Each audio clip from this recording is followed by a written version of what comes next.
Hello and welcome everyone. तो आज हम बात करने वाले हैं on the types of questions on cross product. किस तरह के क्वेश्चंस बनते हैं, सारी वैरायटी आज डिस्कस करेंगे एंड आपको एप्लीकेशंस समझ में आएंगे कि क्रॉस प्रोडक्ट कहाँ कहाँ किस किन क्वेश्चंस में यूज़ होता है।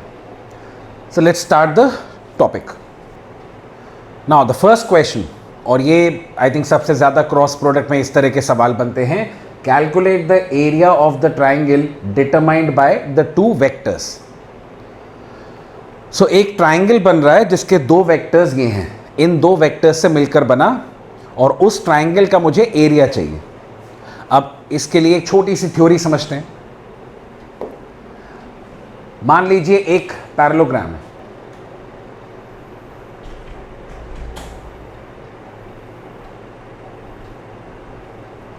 राइट। सपोज करिए एक पैरेललोग्राम है, और ये जो पैरेललोग्राम है ये भी दो वेक्टर्स से बना है, ए और बी। ये वेक्टर ए, ये वेक्टर बी, और इन दोनों वेक्टर्स के बीच में एंगल थीटा। सो दो वेक्टर्स को मिलाकर एक पैरेललोग्राम बना। अब ये जो पैरेललोग्राम बना है इसका मुझे एरिया चाहिए। अभी ट्राइंगल पे पहुंचेंगे, पहले पैरेललोग्राम की बात करते हैं। तो एक पैरेललोग्राम है जो दो वेक्टर्स से बना, ए और बी। एंगल मालूम है इनके बीच, वेक्टर्स के बीच में, एंड इस पैरेललोग्राम का एरिया चाहिए। अब पैरेललोग्राम का एरिया क्या होता है, सबने फॉर्मूला पढ़ा होगा, बेस इनटू परपेंडिकुलर हाइट। तो अगर मैं इस पैरेललोग्राम को देखूं तो ये जो वेक्टर ए है ये बेस हो जाएगा, और यहां से अगर एक परपेंडिकुलर ड्रॉप करें तो ये परपेंडिकुलर हाइट हो जाएगी, जिसको मैं एच लिख दे रहा हूं,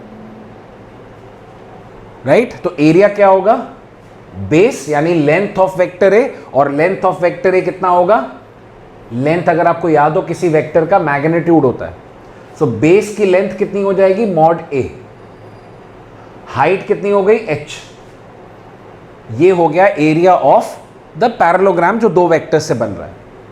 अब मॉड ए तो मुझे पता है, एच कैसे निकालेंगे। अब एच निकालने के लिए बहुत सिंपल है, कंपोनेंट सीखे हमने। तो अगर आपको ध्यान हो, ये वेक्टर बी है, तो ये और ये दोनों एक्स और वाई कंपोनेंट्स हो गए। तो मैं कंपोनेंट अगर याद रखता हूं तो एच की वैल्यू कंपोनेंट्स के फॉर्म में इजीली लिख सकता हूं। नहीं तो इस छोटे से ट्राइंगल में, इसमें से राइट एंगल ट्राइंगल में ट्रिग्नोमेट्री यूज कर लें तो साइन थीटा को क्या लिख सकते हैं, परपेंडिकुलर बाय हाइपोटेन्यूज। तो इस ट्राइंगल में साइन थीटा परपेंडिकुलर एच हो गया अपॉन हाइपोटेन्यूज क्या हुआ, वेक्टर बी की लेंथ, और लेंथ को क्या लिखते हैं, मॉड बी। तो h इंटू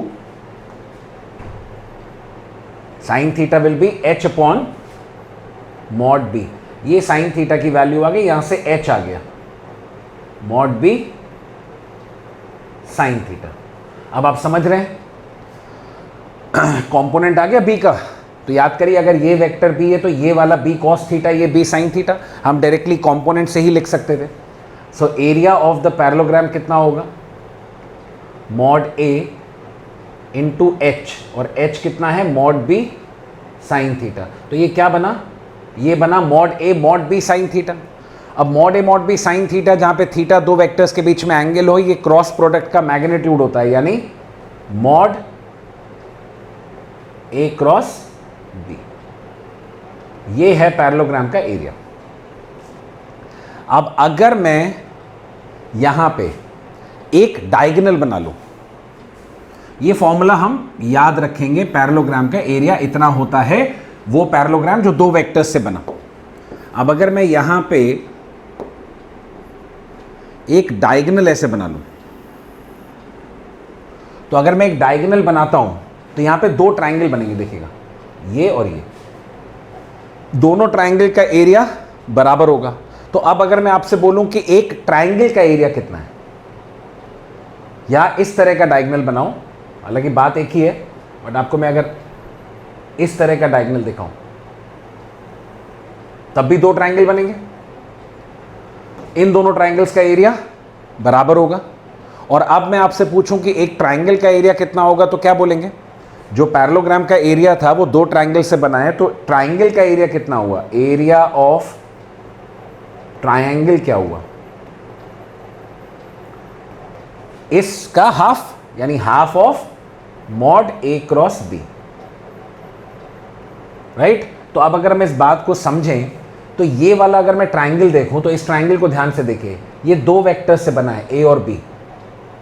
तो ये वाला ट्राइंगल दो वेक्टर्स से बना ए और बी, और उसका एरिया कितना है, half of mod A cross B. तो कभी भी एक ट्राइंगल जो दो वेक्टर्स से बना है, वो दो वेक्टर्स अगर मुझे दे रखे हैं तो उसका एरिया कितना होगा, half of mod A cross B. ये याद रख लें। ये सेम क्वेश्चन है, दो वेक्टर्स दिए हैं, देखिए वेक्टर ए और वेक्टर बी, और मुझे इन दोनों वेक्टर से बना एक ट्राइंगल निकालना है, एक ट्राइंगल का एरिया कैलकुलेट करना है। सो मॉड ए क्रॉस बी का हाफ सॉल्व कर लेंगे, देखिए कैसे। सो यहां से वेक्टर ए वेक्टर बी पता है, तो ए क्रॉस बी इसकी वैल्यू कैलकुलेट की जाए। तो ए क्रॉस बी का मतलब हुआ 3i cap plus 4j cap cross vector B हो गया -3i cap plus 7j cap. अब क्रॉस प्रोडक्ट सिर्फ कैलकुलेट करना है, सिंपल मल्टीप्लिकेशन, और यहां पे एक सर्कल बना लिया जो आपको बताया था कि i cap j cap k cap के लिए बना लेंगे। तो एक सर्कल में i j और k, ये तीन हमने शो कर दिए। अब मल्टीप्लाई करते हैं, पहला टर्म उठाएं, दूसरे टर्म से मल्टीप्लाई करें तो i क्रॉस i आएगा, that is 0, plus 3 into 7 21, i cross j, i cross j will be k cap, plus इसका सेकेंड टर्म उठाए 4 इंटू -3, ना 4 इंटू -3 हो गया -12, सो 4 इंटू -3 -12 j क्रॉस i। अब j cross i will be -k, यानी -k cap. तो ये minus minus हो गया प्लस, तो क्या आया 21k cap plus 12k cap, यानी 33k कैप। ये आ गया a क्रॉस b। अब a क्रॉस b की अगर वैल्यू मुझे पता लग गई वेक्टर फॉर्म में, तो k कैप क्या बता रहा है, डायरेक्शन, और 33 बता रहा है magnitude of a cross b। a cross b को एक वेक्टर ही मानेंगे, भले ही वो मुझे एरिया दे रहा है, और आगे आप पढ़ेंगे कि जो एरिया होता है वो भी वेक्टर माना जाता है। एरिया का भी अपना एक डायरेक्शन होता है जिसको एरिया वेक्टर बोलते हैं, एक वेक्टर एसोसिएटेड होता है एरिया के साथ। तो अगर मैं a क्रॉस b को एक वेक्टर अज्यूम कर रहा हूं, एक वेक्टर मान रहा हूं, जो कि है 33 उसका मैग्नीट्यूड है, यानी mod a cross b is 33। तो ट्राइंगल का एरिया कितना हुआ, half of mod a cross b। तो area of triangle will be 33 का हाफ, यानी 16.5 यूनिट्स। यूनिट स्क्वायर, जो भी यूनिट होगी, मीटर तो मीटर स्क्वायर, सेंटीमीटर है तो सेंटीमीटर स्क्वायर। ये था फर्स्ट टाइप ऑफ क्वेश्चन। तो जब भी एक ट्राइंगल का एरिया निकालना है, half of mod A cross B, parallelogram का निकालना है तो mod A cross B, right. I hope समझ में आ गया होगा। Let's start with the next question.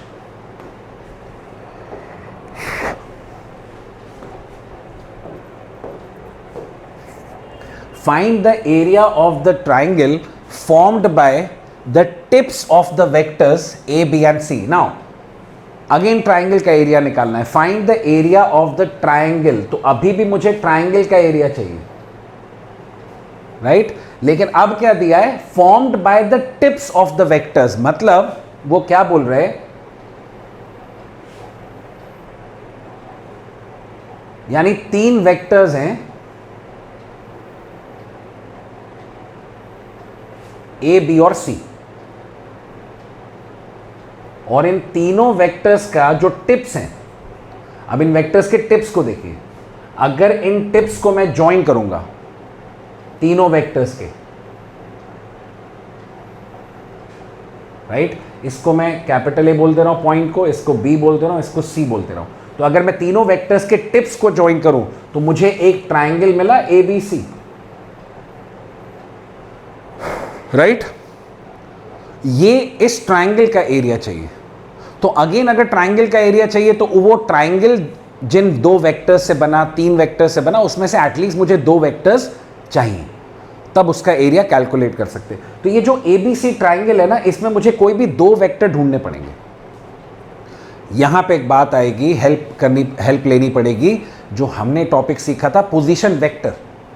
अब आप अगर इसको ध्यान से देखिए तो capital A, capital B, capital C, ये 3 पॉइंट्स हैं, और ये ABC अगर आप ध्यान से देखें, ये ओरिजिन है, तो ये तीनों ABC उसके पोजीशन वेक्टर्स की तरह काम करेंगे। पोजीशन वेक्टर पढ़ा था हम लोगों ने। तो अगर आप ABC को देखें तो ये 3 वेक्टर्स जो हैं, ये इन तीनों पॉइंट्स के पोजीशन वेक्टर्स हैं। अब अगर मैं आपसे बोलूं कि एक वेक्टर है AB और एक वेक्टर है BC, तो अगर मैं आपसे AB वेक्टर पूछूं तो याद करिए जैसे डिस्प्लेसमेंट निकाला करते थे, एक पार्टिकल A से B पे चला गया, तो याद है OB minus OA position vector का डिफरेंस, यानी vector B minus vector A। अब अगर आपको इस तरह नहीं समझ में आया तो आप इस ट्राइंगल को देखिए। इस ट्राइंगल में ट्राइंगल लॉ लगा लीजिए, फर्स्ट वेक्टर उसके हेड से सेकंड, ये रिजल्टेंट है इस ट्राइंगल में, तो ये वाला वेक्टर हमको ट्राइंगल लॉ से भी पता चलेगा B minus A। Similarly BC vector क्या होगा, C माइनस B, राइट। इन दोनों, ये दोनों पॉइंट्स के पोजीशन वेक्टर का डिफरेंस। तो अब अगर मैं ये दो वेक्टर मैं निकाल लूं AB और BC, तो ये जो ट्राइंगल है इसमें दो वेक्टर मिल गए, और अगर इसमें दो वेक्टर मिल गए, काम हो गया मेरा। Half of mod A cross B, यानी एरिया ऑफ ट्राइंगल कितना होगा, half of mod AB cross BC, और ये आप लोग ढूंढ लेंगे। Vector B minus vector A, AB मिल जाएगा, vector C minus vector B, आपको BC मिल जाएगा। तो ये आप लोग सॉल्व कर लेंगे, सिर्फ क्रॉस प्रोडक्ट कैलकुलेट करना है। तो अगेन वो ट्राइंगल पूछ रहे हैं, लेकिन वो डायरेक्टली वेक्टर्स नहीं दे रहे हैं, वो जिन पॉइंट्स से, जो कॉर्नर्स हैं ट्राइंगल के, उनके पोजीशन वेक्टर्स दे दिए। तो आपको ट्राइंगल जिन वेक्टर्स से बन रहा था वो आपको ढूंढने पड़ेंगे, right. Let's come to the next question.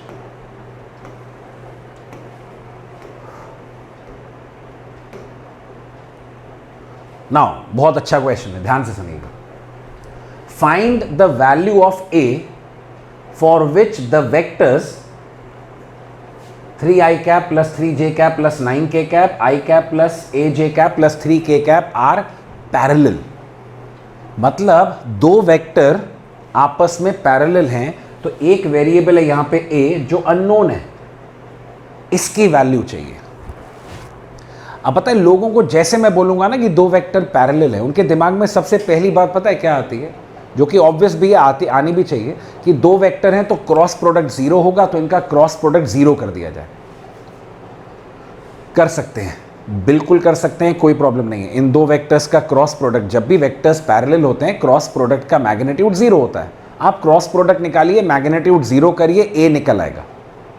But आपको बहुत सिंपल एक ईजी तरीका दिखाता हूं, ध्यान से सुनिएगा। दो वेक्टर्स अगर पैरेलल हैं, मान लीजिए मेरे पास दो वेक्टर्स हैं A और B, अगर ये दोनों पैरेलल हैं तो इनका डायरेक्शन तो सेम है। पैरेलल का मतलब डायरेक्शन सेम है। मैग्नीट्यूड का नहीं पता है कि सेम है कि अलग है। मुझे मैग्नीट्यूड का नहीं पता है कि वो सेम होगा कि अलग होगा। तो हो सकता है वेक्टर B का मैग्नीट्यूड A का ट्वाइस हो सकता है B का मैग्नीट्यूड 3 टाइम्स हो सकता है 3.5 टाइम्स हो, लेकिन कुछ टाइम्स होगा। यानी वेक्टर B और वेक्टर A का जो मैग्नीट्यूड है वो ऑब्वियसली अलग हो सकता है, बराबर भी हो सकता है। मैं ऐसा तो बोल सकता हूं ना कि vector B is lambda times of vector A, क्योंकि डायरेक्शन तो सेम है, सिर्फ B का magnitude A times lambda times, यानी B का मैग्नीट्यूड A का कुछ टाइम्स होगा, उससे बड़ा होगा। अब B का मैग्नीट्यूड A का कुछ टाइम्स हो सकता है, वो टाइम्स मैंने लैम्डा मान लिया। अगर लैम्डा की वैल्यू 1 है तो वेक्टर B और वेक्टर A बराबर हो जाएंगे। लैम्डा 2 होगा तो वेक्टर B का मैग्नीट्यूड ट्वाइस हो गया वेक्टर A का। तो इस तरह का रिलेशन होता है जब भी हम बोलते हैं कि दो वेक्टर्स कोलीनियर यानी पैरेलल हो या कोलीनियर हो, तो उनका डायरेक्शन सेम होता है, सिर्फ मैग्नीट्यूड का फर्क होता है। तो एक वेक्टर का मैग्नीट्यूड दूसरे का कुछ टाइम्स होगा, और अगर मैं ऐसा लिख सकता हूं, यानी वेक्टर बी और वेक्टर ए, तो अगर ये दो वेक्टर पैरेलल हैं तो मैं ये पक्का कह सकता हूं कि इन दोनों के जो मैग्नीट्यूड का रिलेशन होगा, यानी किसी एक वेक्टर का मैग्नीट्यूड दूसरे के लैम्डा टाइम्स होगा। तो मैं आपको एग्जांपल दिखाता हूं। मान लीजिए मेरा ए वेक्टर जो है, जैसे यहां पे ए वेक्टर में ये मान लेता हूं 3i cap plus 3j cap plus 9k cap, और वेक्टर बी में मान लेता हूं जो ये दिया हुआ है i cap plus aj cap plus 3k cap. अब ये दो वेक्टर हैं और मुझे पता है कि ये दोनों पैरेलल है, तो मैं बोल सकता हूं कि जो b होगा वो लैम्डा टाइम्स होना चाहिए। लैम्डा कोई कांस्टेंट होगा, कोई भी वैल्यू हो सकती है, मैग्नीट्यूड कम भी हो सकता है b का, यानी लैम्डा 0.5 भी हो सकता है, 0.4 भी हो सकता है। तो अगर मैं ऐसा लिख रहा हूं तो ध्यान से सुनिएगा, यानी वेक्टर a में अगर मैं लैम्डा से मल्टीप्लाई कर दूं तो वेक्टर b को मैं लिखूंगा i cap plus aj cap plus 3k cap should be lambda times of 3i cap plus 3j cap plus 9k cap. i cap plus aj cap plus 3k cap should be lambda 3i cap, lambda multiply हो जाएगा, plus lambda 3j cap plus 9 lambda k cap. अब देखिए ये भी एक vector है, ये भी एक वेक्टर है। अगर ये दोनों बराबर है, मतलब इक्वालिटी है, राइट? तो आप ध्यान से देखिएगा एक बात, ये दोनों का अगर मैं, इसका x कंपोनेंट 1 है, अगर मैं दोनों के x कंपोनेंट का रेशियो निकालूं, यानी अगर दो वेक्टर इस तरह से लिखें, आप थोड़ा ऑब्जर्व करिएगा, ये दो वेक्टर में जो रिलेशन है, vector b is lambda times of vector a, तो अगर मैं दोनों के x कंपोनेंट का रेशियो निकालूं,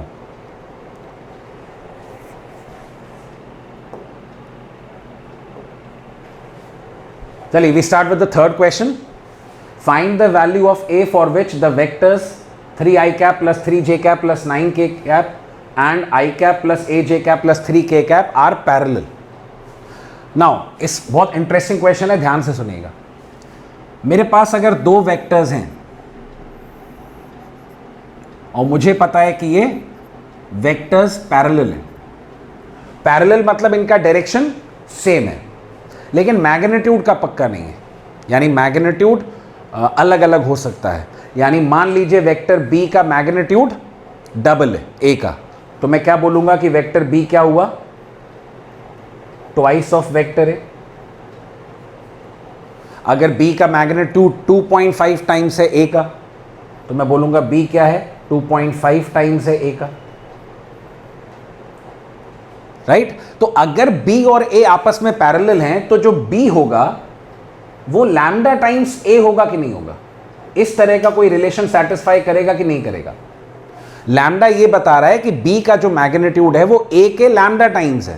now lambda can have any value, it's a constant, it will have some constant value, twice, thrice, 3.5, 1.5, 0.4, any value, right? तो b और a, इसमें इनके जो मैग्नीट्यूड्स हैं, राइट, उनका जो रिलेशनशिप है मैग्नीट्यूड का वो लैम्डा है। और अगर ऐसा है तो आपको क्या करना है, ध्यान से सुनिएगा। अगर ऐसा है तो मान लीजिए अगर मेरे पास दो वेक्टर्स हैं ax i cap plus ay j cap plus az k cap, और एक वेक्टर है b bx i cap plus by j cap plus bz k cap.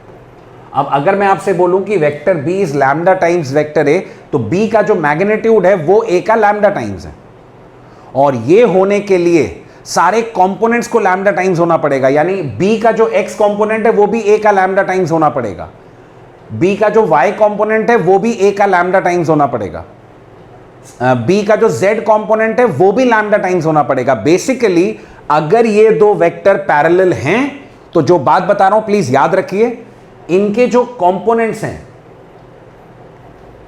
x components का रेशियो, दोनों वेक्टर के y कंपोनेंट का ratio और दोनों के z कंपोनेंट का रेशियो, ये इक्वल होगा, यानी इसकी वैल्यू कांस्टेंट होगी।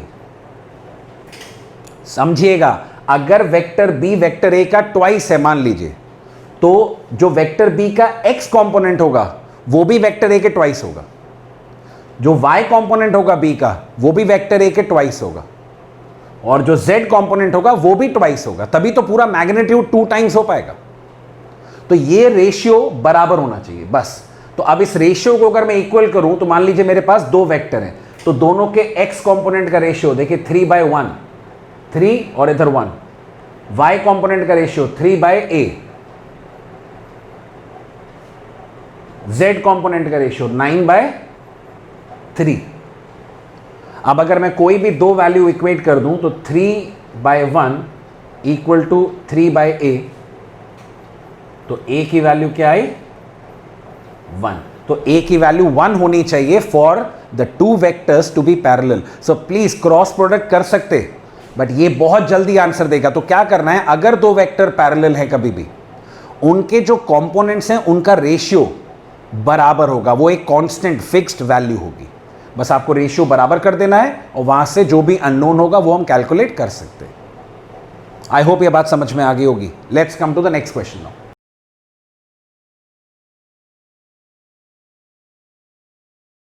तो आइए बात करते हैं फोर्थ क्वेश्चन की। अब फोर्थ क्वेश्चन में prove that the vectors A B C form a right angle triangle. So ये तीन वेक्टर्स दिए हैं और इन तीनों से एक राइट एंगल ट्राइंगल बन रहा है, ये प्रूव करना है। मतलब तीन वेक्टर्स कुछ ऐसे होंगे।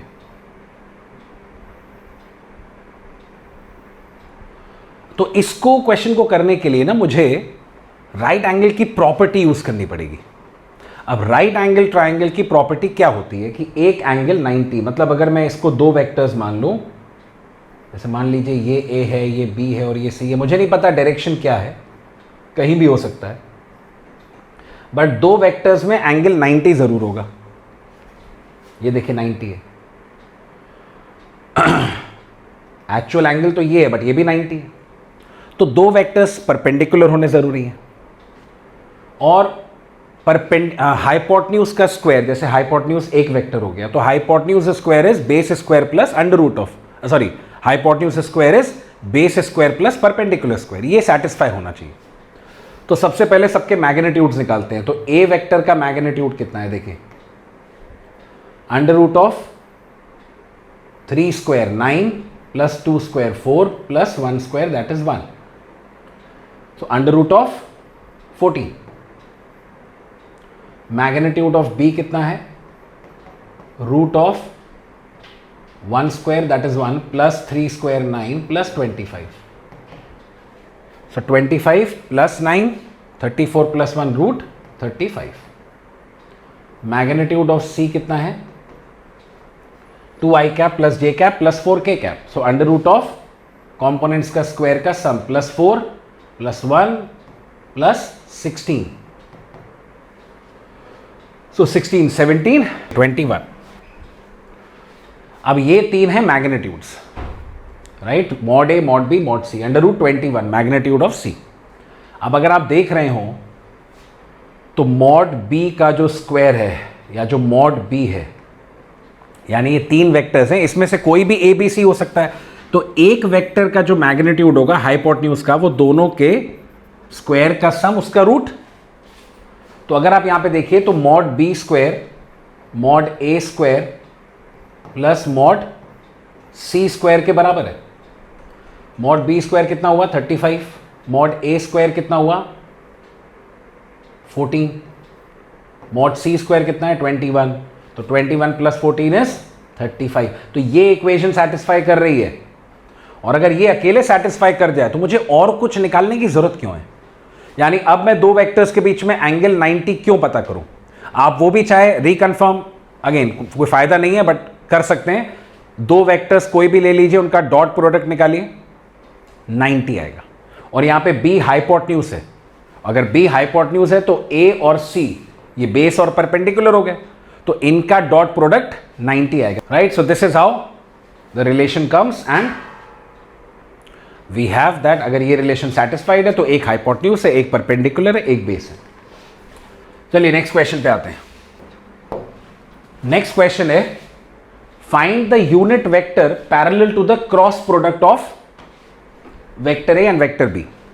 तो देखिए दो वेक्टर्स हैं ए और बी, और जो इनका क्रॉस प्रोडक्ट होगा ए क्रॉस बी, उसके डायरेक्शन में यूनिट वेक्टर चाहिए। तो ए क्रॉस बी एक वेक्टर है, इसी के डायरेक्शन में यूनिट वेक्टर चाहिए। तो किसी भी डायरेक्शन में यूनिट वेक्टर कैसे आता है, याद करिए, कोई भी एक डायरेक्शन है, उस डायरेक्शन में अगर मुझे कोई वेक्टर पता है तो वेक्टर अपॉन इट्स मैग्नीट्यूड, ये मुझे उस डायरेक्शन में यूनिट वेक्टर देगा कि नहीं देगा। तो मुझे ए क्रॉस बी के डायरेक्शन में एक यूनिट वेक्टर चाहिए, तो पहले ए क्रॉस बी वेक्टर ढूंढते हैं, फिर उसका यूनिट वेक्टर निकालेंगे, वो उसी डायरेक्शन में होगा। तो ए क्रॉस बी पहले वेक्टर हम लोग को कैलकुलेट करना पड़ेगा। तो ए क्रॉस बी वेक्टर की वैल्यू देखिए क्या होगी, ए क्रॉस बी मतलब 3 i cap -5 j cap plus 10 k cap, cross B 6 i cap plus 5 j cap plus 2 k cap. इनका मुझे क्रॉस प्रोडक्ट चाहिए, तो फिर हमने i cap j cap k cap बना लिया।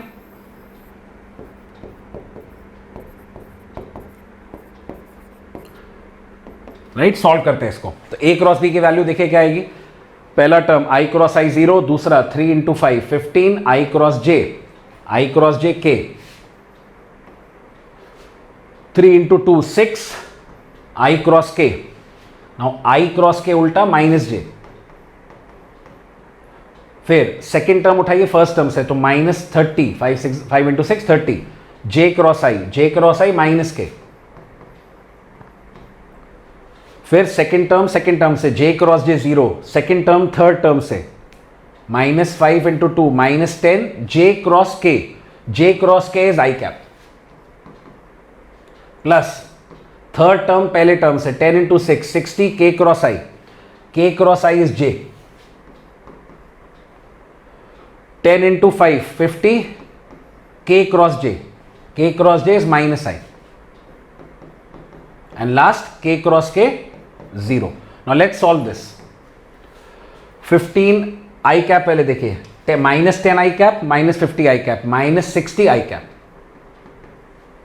j cap -6 j cap plus 60 j cap, तो 60 - 6 that is 54 j cap, 15 k cap -30 k cap plus 30, तो 30 plus 15 that is 45 k cap. अब आने दीजिए बड़ी वैल्यूज, कोई फर्क नहीं पड़ रहा है। ये जो वेक्टर मिला ये a क्रॉस b वेक्टर मिला, और इस a क्रॉस b वेक्टर को मैं c मान लेता हूं। तो मुझे एक वेक्टर पता है c जो a क्रॉस b के डायरेक्शन में है, इसी का यूनिट वेक्टर चाहिए। तो कैसे आएगा इसके डायरेक्शन में unit vector, vector upon its magnitude. तो ये वेक्टर हो गया अपॉन इट्स मैग्नीट्यूड। तो यूनिट वेक्टर के लिए -60 i cap plus 54 j cap plus 45 k cap upon इसी वेक्टर का magnitude. So magnitude will be root of components के स्क्वायर का सम। सी इसका मैग्नीट्यूड चाहिए, इसके कंपोनेंट्स हैं, तो कंपोनेंट्स के स्क्वायर का सम अंडर रूट, तो under root of 60 square plus 54 square plus 45 square. ये जो वेक्टर मिलेगा on solving, this is the unit vector in the direction of a cross b। Right, आते हैं नेक्स्ट क्वेश्चन पे। The angle between the two vectors a and b is theta. Find the value of triple product. Now a very interesting question. दो vector हैं a और b, और मुझे value चाहिए a dot a cross b। Now मैं दो vector assume कर रहा हूं, ये इसको बोलते हैं स्केलर ट्रिपल प्रोडक्ट। समझिएगा इसका मतलब क्या है।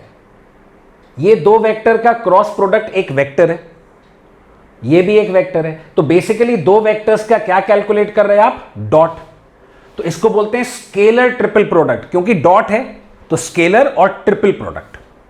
अब कैसे सॉल्व होता है ध्यान से देखिएगा। ये दो वेक्टर हैं ए और बी। अब अगर आप ध्यान से देखिए तो ए क्रॉस बी, इसका जो डायरेक्शन होता है ए क्रॉस बी का, याद करिए right hand thumb rule, right hand के फिंगर्स ए के डायरेक्शन में बी की तरफ टर्न करें तो बाहर की तरफ आता है ए क्रॉस बी का डायरेक्शन। इसका मतलब ए क्रॉस बी का जो डायरेक्शन होता है वो ए और बी जिस प्लेन में दिख रहे हैं उसके परपेंडिकुलर होता है।